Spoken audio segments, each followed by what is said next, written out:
Here are my top 10 tips for turning a loop into a full song.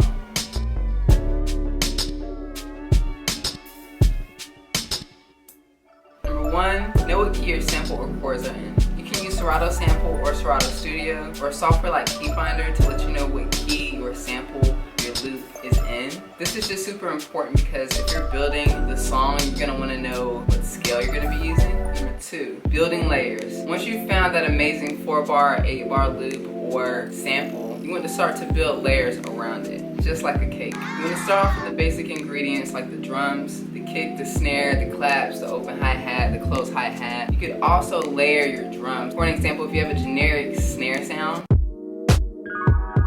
you can grab another generic snare sound, put them together, and create your own version, your own snare sound.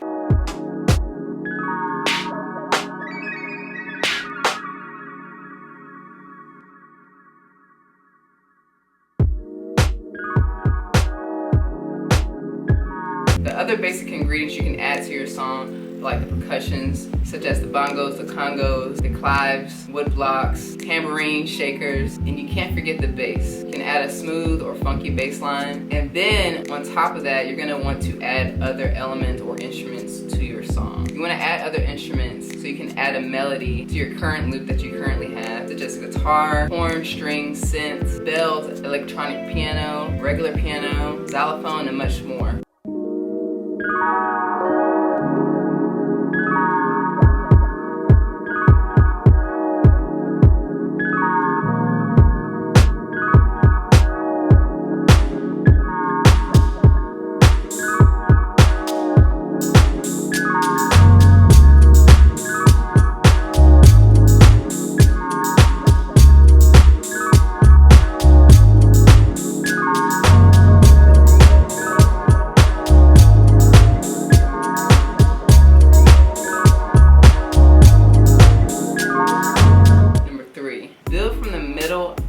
Once you've created these layers that work with your loop, spread the ingredients out. Start off with your introduction, where it only just starts off with some of these elements of your song, the main sample, maybe some shakers, and then build up by adding more of those elements or layers that you created. Add the drums, then come with the bass, and then add these other melodies and instruments into the song as they flow until you get to the main chunk of your song. Once you get to the middle or the main chunk where it has all of these layers in it, you're gonna wanna then start taking these layers out and building down. This is gonna lead you into the bridge where it leads to the end of the song, which kind of repeats itself. Step 4, less is more. As you're building the song, take some elements away. If you're playing a shaker throughout the entire song, try using the shakers every other 4 bars. Another example of taking things away or less is more is, for an example, I'll be having the drums play out, and right in a random place, I'll take some of the elements of the drums out and then keep them going as the song plays.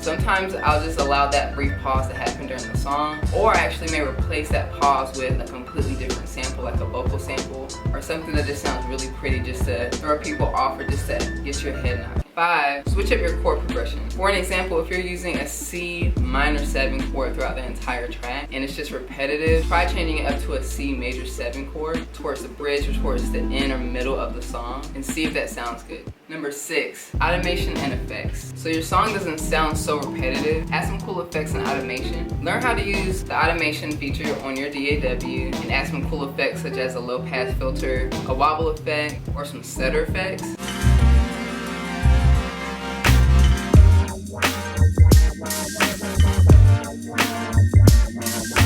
Comment below, let me know what your favorite plugin is for effects. 7, add some really cool sound effects, vocal samples, or some ambient sounds. If you guys listen to my music, you can hear some type of water, some atmospheric, spaceships, birds, ocean. Adding those elements kind of make the song a lot more textured, or just adding a random vocal sample in the song, like a yo or ad-lib, anything that just makes the entire song just come together or just come alive. 8, Transitions. Adding transitions right before a drop or a really fun part of the song helps the song glue together. 9. Listen to your favorite song. Probably one of the biggest tips that I can give to people is actually listening to other people's songs. Look how long it is. Also, think about how the composer or producer created that song. Think about all the instruments that are in that song and how that instrument changes. Ask yourself, what do you like about that song? Add those elements to your songs. And step 10, have fun.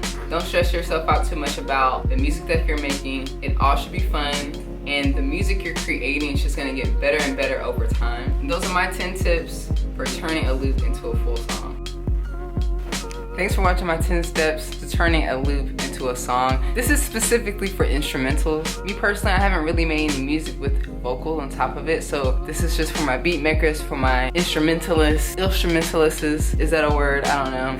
I make my own words up. I'll be adding this video plus 5 new Machine Micro MK3 videos to my machine course right now. This machine course is great for anyone that has a machine, especially for beginners, especially if you're using machine and you really haven't got the most out of it. There's at least 50 to 60 videos in this course. I'm adding videos as time goes on. Please don't hesitate to let me know what you guys want to learn about. I'll do my best to add to the course. Shout out to all my students that have signed up. I really do hope that is very helpful for you guys. I hope you guys are doing good, staying safe, having fun, using the best and the most out of your time. This is Beat of the Week. Peace.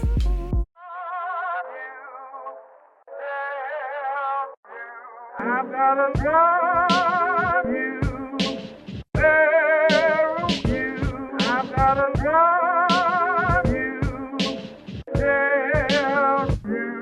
I've gotta drive you, there you.